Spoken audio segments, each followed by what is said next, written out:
Hey guys, যে টাকাটা দেখতে পাচ্ছ 320 টাকা, এটা ছিল বন্ধনী কিস্তি। আর এখানে আছে 350 টাকা, 300 টাকা বাজারে, 50 টাকা দুধের। আর এখানে আছে 1500 টাকা ছাদে শেড লাগিয়েছি, শেডের মিস্ত্রির খরচ। আর লাস্টে যে টাকাটা দেখলাম ওখানে ছিল 1250, সেটা ছিল সাহারার কিস্তি। তো ইনকাম দেখবা খরচা দেখবো না, তাই কখন হয়? তো দেখালাম, দেখি আমি আজকে তৃতীয় দিন কাজে বেরিয়ে পড়েছি। তো বাড়ি থেকে বেরিয়েই প্রথমে একটা ট্র্যাক্টর জ্যাম কাটিয়ে প্রথমেই পেয়ে গেলাম এক ঠাকুমাকে। বললো শান্তিনগর যাবে, তো ওনাকে শান্তিনগর নিয়ে যাচ্ছি। তো শান্তিনগর প্রায় আমি চলে এসেছি। তো শান্তিনগর আস্তে আস্তে আর কোনো প্যাসেঞ্জার হয়নি। তো শান্তিনগরে এই যে ওনাকে মন্দিরের পাশটায় নামাবো, তো আমি মন্দিরের পাশটা নিয়ে চলে এসেছি। নিয়ে এসে ওই যে উনি নামছে, তো ওনার কাছ থেকে আমি এখন ভাড়া পেয়ে গেলাম 10 টাকা। তো পয়সাটা আমার হাত থেকে পড়ে গেছে, যেহেতু বৌনির পয়সাতে আমি টাকাটাকে প্রণাম করে নিলাম আর পড়ে গেছে তার জন্য। তো আমি এখান দিয়ে চাইলে কাঠিমের পাশ দিয়ে চলে যেতাম গাজনতলা, কিন্তু যেহেতু সকালবেলা অনেক প্যাসেঞ্জারই যেতে পারে, তাই আমি গাড়িটা ঘুরিয়ে নিলাম, ঘুরিয়ে নিয়ে চলে যাচ্ছি। তো যেটা ভাবলাম সেটাই হলো, আমি শীতলা মন্দির, ঋষিপাড়া শীতলা মন্দির আসতে পারিনি। তো একটা প্যাসেঞ্জার বলছে এই ঠাকুমাটা যে স্টেশন যাবে, জিআরপি নামবে। আমি বললাম হ্যাঁ যাবে। যেহেতু এই শীতলা মন্দির থেকে এখান থেকে আমাদের ভাংড়াপাড়া স্টেশন গেলে আমি জানি 15 টাকা ভাড়া, আর জিআরপিতে 20 টাকা একা গেলে। তো ইনি কোনো রকমই 20 টাকা দিতে রাজি না। তো লাস্টে বাধ্য হয়ে এনাকে তুলে 15 টাকায় নিয়ে যাচ্ছি।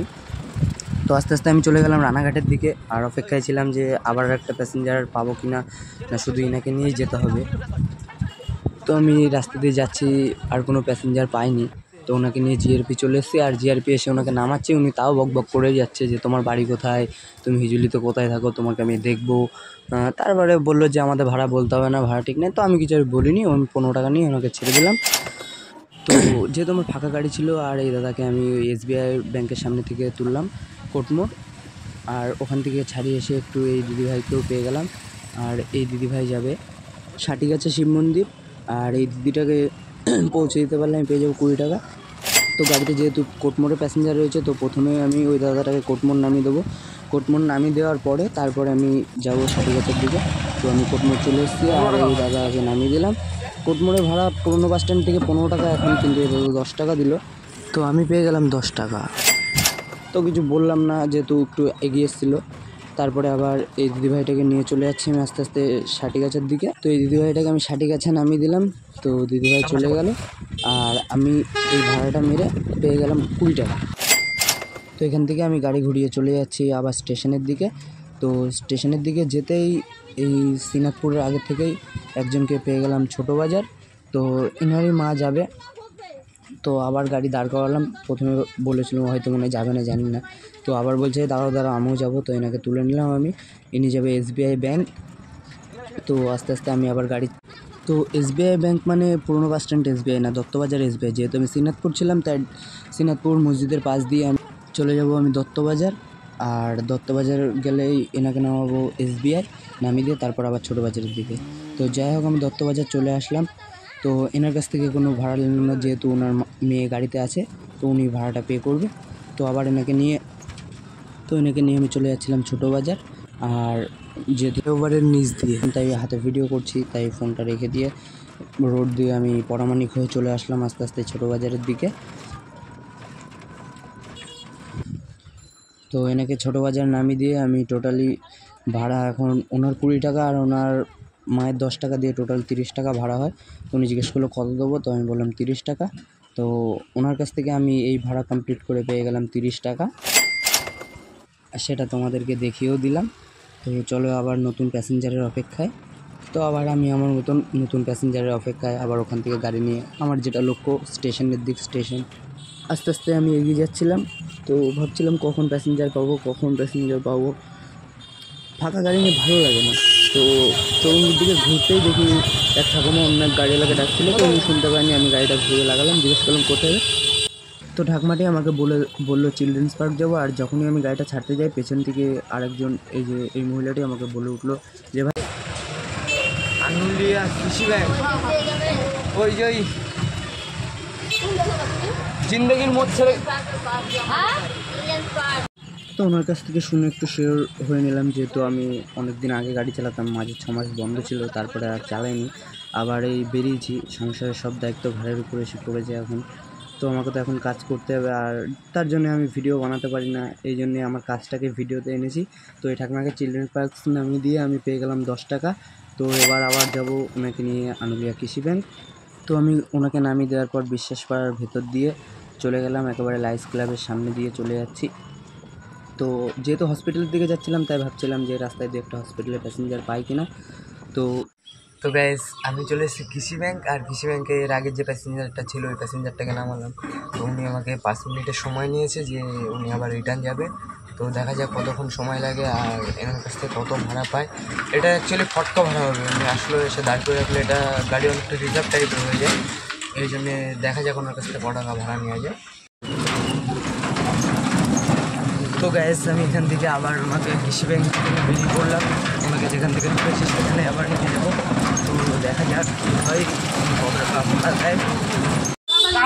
তো ওনাদের নিয়ে যেতে যেতে আবার আনুলিয়া পঞ্চায়েত থেকে পেয়ে গেলাম দুজন, ওরা একটু সামনেই নামবে। চলো আমাকে সামনেই নামিয়ে দেবা, আমি জায়গা বলে দেবো সেখানে।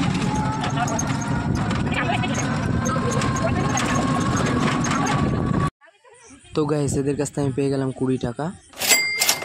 তো গাড়িতে যে ঠাকুমাটি রয়েছে ঠাকুমাটা খুব ভয় পায়, গাড়ি কোনো রকম উনি আস্তে আস্তে হাঁটে বলে ভয় পাচ্ছে যদি কোনো গাড়ি ধাক্কা মেরে দেয়। তো যাই হোক আমি ওনাদের নামিয়ে দিয়ে এই প্যাসেঞ্জারটা নিয়ে এগিয়ে যাচ্ছিলাম। তো এই প্যাসেঞ্জারটা বেশি দূর যায়নি, দত্তবাজারেই নামবে। তো আমি হসপিটালের পাশ দিয়ে চলে যাচ্ছি। তো হসপিটালের পাশের থেকে এখন আর একটা প্যাসেঞ্জারও পেলাম না। তো ওই প্যাসেঞ্জারটাকে নামিয়ে দিয়ে গাইস আমি পেয়ে গেলাম 50 টাকা, আর 50 টাকা নেওয়ার পরে এবার চলে যাচ্ছে আবার স্টেশনের দিকে। তো দেখা যাক এরপরের প্যাসেঞ্জারটা কখন পাই, রইলাম প্যাসেঞ্জারের অপেক্ষায়। আর আমার যেটা কাজ খোঁজাখুঁজি করা সেটা তো আমি করবোই। তো আমি অ্যাকচুয়ালি এখন স্টেশনের দিকে যাব। তো সামনে যেহেতু ফ্লাইওভার, তো ভিডিওটা অফ করতে হবে করে গাড়িটা হ্যান্ডেল ধরে তো আগায়। তো দেখা হচ্ছে নেক্সট প্যাসেঞ্জারে। তো গাইস আমায় ফ্লাইওভার করতে হলো না, পার করতে আমি পেয়ে গেলাম আরেকটা প্যাসেঞ্জার, বড়বাজার হ্যাপি ক্লাব মাঠ। তো চলো এই প্যাসেঞ্জারটা নামানোর পরে দেখা যাক আবার যেতে যেতে রাস্তায় কোনো প্যাসেঞ্জার পাই কিনা।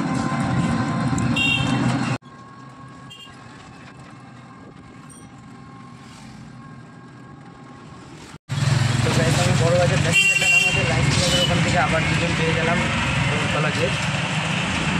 যাই হোক আমরা আস্তে আস্তে লায়ন্স ক্লাবের প্যাসেঞ্জারটা নামিয়ে এবার চলে যাবো রথতলা গেটের দিকে।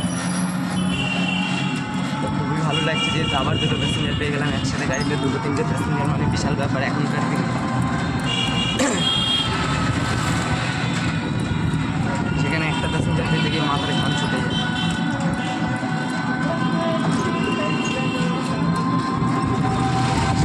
তো গাইস আমার গাড়িতে এখন প্যাসেঞ্জার রয়েছে একটা বড়বাজার, ওনাকে নামিয়ে দিতে পারলে আমি পেয়ে যাবো 15 টাকা। আর দুজন লায়ন্স ক্লাবের একটু আগের থেকে উঠেছে, ওরা যাবে হচ্ছে রথতলা গেট। তো গাইস আমি আবার আরেকজন পেয়ে গেলাম আমাদের হিজুলিতে। তো প্রথমে হ্যাপি ক্লাব মাঠের প্যাসেঞ্জারটাকে নামিয়ে তারপরে রথতলা গেট থেকে আবার যাবো হিজুলির দিকে। এই মুহূর্তে গাড়ি ভর্তি আছে আর প্যাসেঞ্জারের দরকার হবে না। তো গাইস আমার নিউ টোটো ভ্লগ সবার কেমন লাগছে, যদি ভিডিওটা সম্পূর্ণ দেখো অবধি দেখো তো প্লিজ কমেন্টে জানিয়ে এই ভিডিওগুলো তোমাদের কেমন লাগছে। তো গাইস আমি চলে এসেছি হ্যাপি ক্লাব মাঠ আর প্যাসেঞ্জারটাকে নামিয়ে দিচ্ছি। প্যাসেঞ্জারটাকে নামিয়ে আমি পেয়ে গেলাম ভাড়া 15 টাকা, আর আমি গাড়ি ছেড়ে দিলাম। তো গাইস আজকাল গাড়ি এত হয়ে গেছে না, প্যাসেঞ্জার খালি ভাড়া কমই দিতে চায়, কখনো বেশি আর দিতে চায় না, যত পারে কম দেওয়ার চিন্তা। তো গাইস রথতলার প্যাসেঞ্জারটা নামিয়ে দিয়ে এবার আমরা চলে এসেছি আমাদের গ্রামীণ ব্যাংকের দিকে। তো যাই হোক ওদের কাছ থেকে আমি পেয়ে গেলাম 20 টাকা।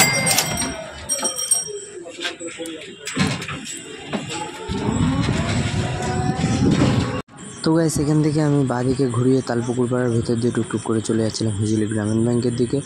তো গ্রামীণ ব্যাংকে এনাকে নামিয়ে দিতে পারলে আমি পেয়ে যাবো। গাইস আমি চলে এসেছি গ্রামীণ ব্যাংক, দেখতে পাচ্ছ। আর ওই প্যাসেঞ্জারটাকে নামিয়ে দিয়ে আমি পেয়ে গেলাম 15 টাকা।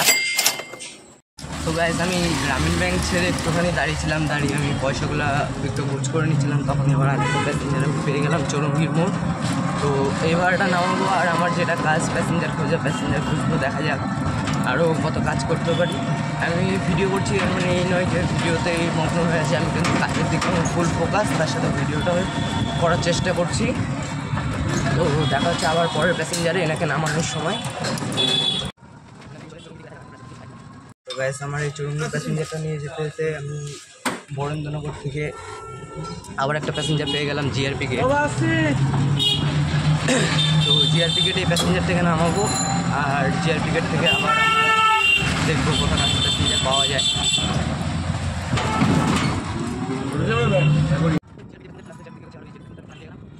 যাই হোক, চৌরঙ্গির প্যাসেঞ্জারটাকে নামিয়ে দিলাম, নামিয়ে আমি পেয়ে গেলাম 10 টাকা। আর এখন স্টেশনের প্যাসেঞ্জারটা সামনে নামিয়ে দেবো, স্টেশনের সামনে জিআরপি। তো ওনার কাছ থেকেও আমি পেয়ে গেছি 10 টাকা। তো চলো এবার নেক্সট প্যাসেঞ্জারের অপেক্ষা। আর দেখা যাক, যেহেতু গাড়ি খালি থাকলে তাহলে আমাদের ডান দিক দিয়ে পুরোনো বাস স্ট্যান্ড দিয়ে যেতে হবে। এই সেই জিআরপির দিকে চলে যাচ্ছি, যেখানে 1 মিনিটের জন্য দাঁড়ানো যায় না, আর গাড়ি ব্যাক করেও নিয়ে আসা যায় না। এই হচ্ছে আমাদের রানাঘাটের আজব নিয়ম, যেটা আর কোথাও নেই। স্টেশনের প্যাসেঞ্জারটা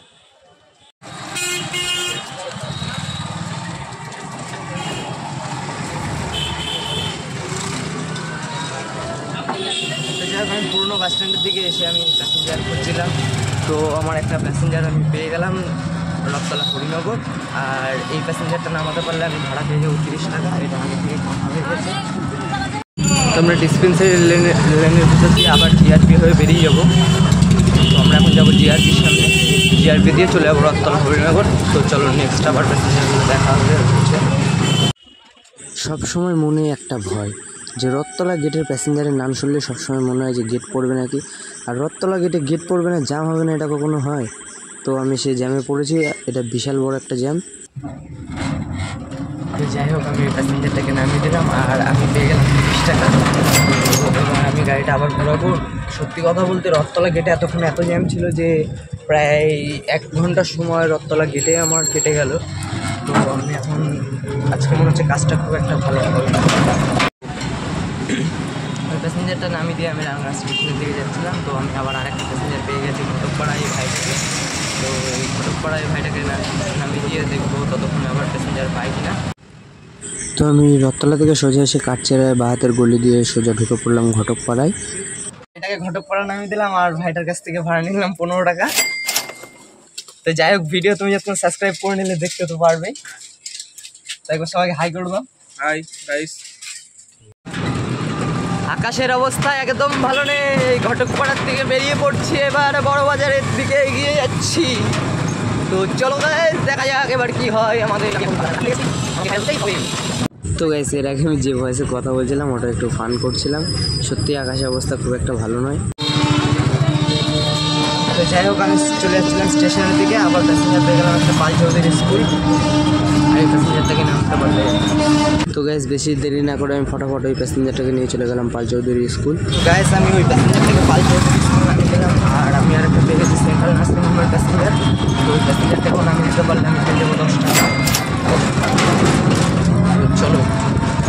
তো গাইস, এনাকেও আর দেরি না করে ফটাফট নিয়ে চলে যাচ্ছি সেন্ট্রাল নার্সিং হোম।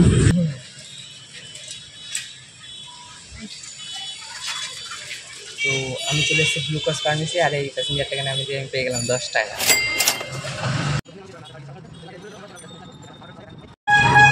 তো গাইস, আমি আর কামারপাড়া অবধি গেলাম না। কামারপাড়া আগে থেকে গাড়িটা ঘুরে নিলাম। একটা প্যাসেঞ্জার ওঠার কথা ছিল, তো সেই প্যাসেঞ্জারটা ভাড়া নিয়ে ক্যান্সেল করছে। তো আমি আর তাকে চললাম না, আমি চলে আসলাম এদিকে। আবার স্টেশনের দিক বলে যাচ্ছি, দেখা যাক কী হয়। তো গাইস, আমি স্টেশনের দিকে যাচ্ছিলাম। তো স্টেশনের দিকে আসতে এই দিদিভাইটাকে পেয়ে যাই। দিদিভাইটাকে চৌধুরী পাড়া নামাবো আর আমি পেয়ে যাবো 10 টাকা। আমি চলে এসেছি চৌধুরী পাড়া আর আমি পেয়ে গেলাম 10 টাকা। তো চৌধুরী পাড়া প্যাসেঞ্জারটা নামানো হয়ে গেছে। এবার আস্তে আস্তে আবার আগে এগোবো স্টেশনের দিকে। তো এই ভাড়াটার জন্য আমি পেয়ে গেলাম 10 টাকা। তো গাইস, স্টেশনে আসার পর তো একটা প্যাসেঞ্জার পেলাম না। তো স্টেশনে ওখান থেকে গাড়ি ঘুরিয়ে আমি বাইরের দিকে দাঁড়িয়েছিলাম। তো ওখানে একটা বড় পাঞ্জাব লরি ঢুকেছিল। তো সেই গাড়িটা থেকে দেওয়ার ধরুন আমি বাইরে দাঁড়িয়েছিলাম। তো ওখান থেকে একটা প্যাসেঞ্জার পেয়ে গেলাম এখন মিলপাড়া। তো যাই হোক, ওই দিদিভাইটাকে আমি চলে যাচ্ছিলাম মিলপাড়া। আর হচ্ছে ওনার সাথে আমার এই ভিডিও করণে অনেক কথা হচ্ছিলো। তো দুজন কথা বলতে বলতে আস্তে আস্তে এগিয়ে যাচ্ছিলাম সামনের দিকে। আর আমি এগিয়ে গেলে যতই কথা বলি, আমার তো সামনে চোখ আছে যে প্যাসেঞ্জার কোথায় যাবে। তো ওই দিদিটাকে নামিয়ে নিয়ে আমি ভাড়া পেয়ে গেলাম 15 টাকা। আর আমি ওখান থেকে শর্ট রানিং বেরিয়ে গেলাম। তো গাইস, আমি আবার পেয়েছিলাম 3টে প্যাসেঞ্জার এই আইডব্লিউ গেট স্টেশন, ITI কলেজের ওখান থেকে। তো তাদেরও খুব তাড়া ছিল আর আমার ওপারে এখন একটা আছি। তো ওই ভাড়াটা এখন নিয়ে যাবো, তো তার জন্য আমার একটু ভিডিওটা তোলা হয়নি। তো আমি ওদের কাছ থেকে পেয়ে গেলাম 30 টাকা। এবার আমি উটোপাটা করে চলে যাচ্ছি, যেহেতু উপরের ভাড়াটাকে আমাকে নিতে হবে। তো উপরের ভাড়াটা বলতে 30 পিস 20 ফুটের 1.5 ইঞ্চি বার নিয়ে যেতে হতো নাটাবেরিয়া। তো আমি নাটাবেরিয়া চলে গেছিলাম, আর আমার ফোনে একদমই চার্জ ছিল না। আমি বার তুলে দেখি ফোনে একটু চার্জ নেই, আর ওই ভাড়াটার জন্য পেয়ে গেছিলাম 500 টাকা। তো এই 500 টাকা আর সকালে করেছিলাম প্রায় 350 টাকা মতন। এতে আজকের টোটাল আর্নিং হয়েছে 850 টাকা মতন। আর যারা ভিডিওটা শেষ অবধি দেখেছো তারা বলবে এটা আজকের ভিডিওর কোন ক্লিপ ছিল বা এটা কোন জায়গা, দেখি তোমরা চিনতে পারো নাকি। Tata, bye bye, see you.